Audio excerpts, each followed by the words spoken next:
Gamsung gampua RVA asa ngai Christmas nga kung I tuzu ya tanaute tuni isim lungdam nalai sang tuina ma kualian guk aneu som lile nga panina som nga le ni na chang hi ilai sang du sunga ya tak changin tupai su ina homun le nga sa te mitampi tak mitul nga valbang adina hang sakin awa kitak changin mipite ihin saka anong zipite zong besaida hwalam zuan ina pai sakina ama kia mual tunga ka tohi chi tupai suina ama ina sep na te sunin na pi takina sep kitak changin nita hun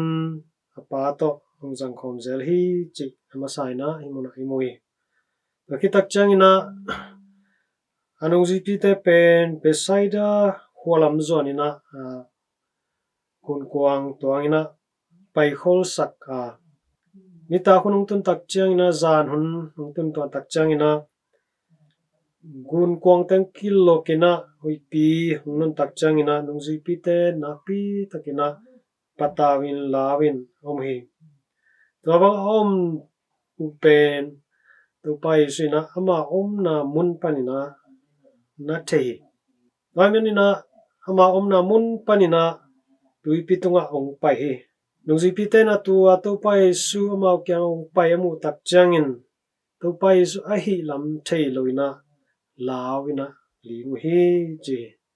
himuna launa namni ngomhi ama sai na gun kuang kilo kai manin tui sunga akia tiu lawa ki tak changina ama lama ong pai asia pau ahi lam thei lo sikha sai manina law lew lew hi launa ong ki be la hi ai zong ina to pai suina banggen hiam chi le hang sanun keima ka hi law keun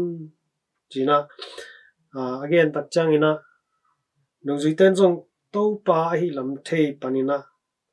tua hi tak changina gun kuang tunga ka tawin gun kuang tunga ka to hi tak changina hui pi te hong dain gun kuang te dam takina ong pai theya amawi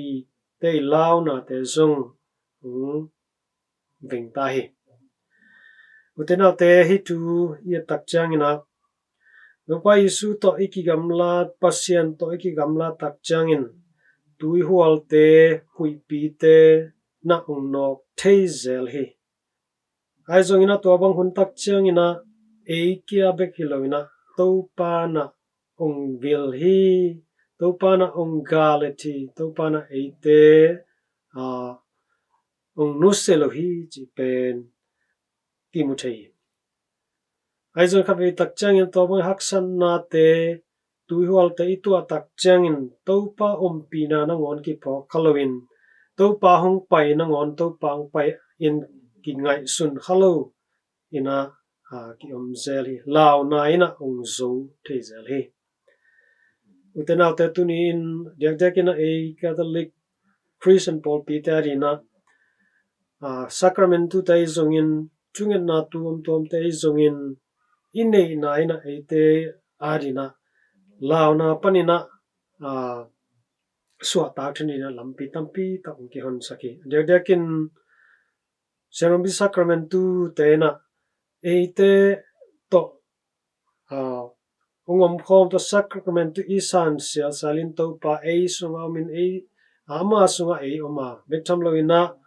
biakin pite sunga zong to sacramentu ki ko ina sun in zanin wa ho ina ama to khom theya toina eite rina ithalang na I hang san rina eite rina thangguan hi hima to sela khat vitak chang hi te in pho khalo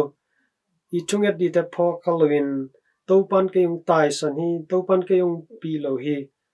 topan ai chi bang ma rina ong piang sak hi khadi hi china kilung nevin ki khasia ai kele ki thanem the hi utena te nungzi pi te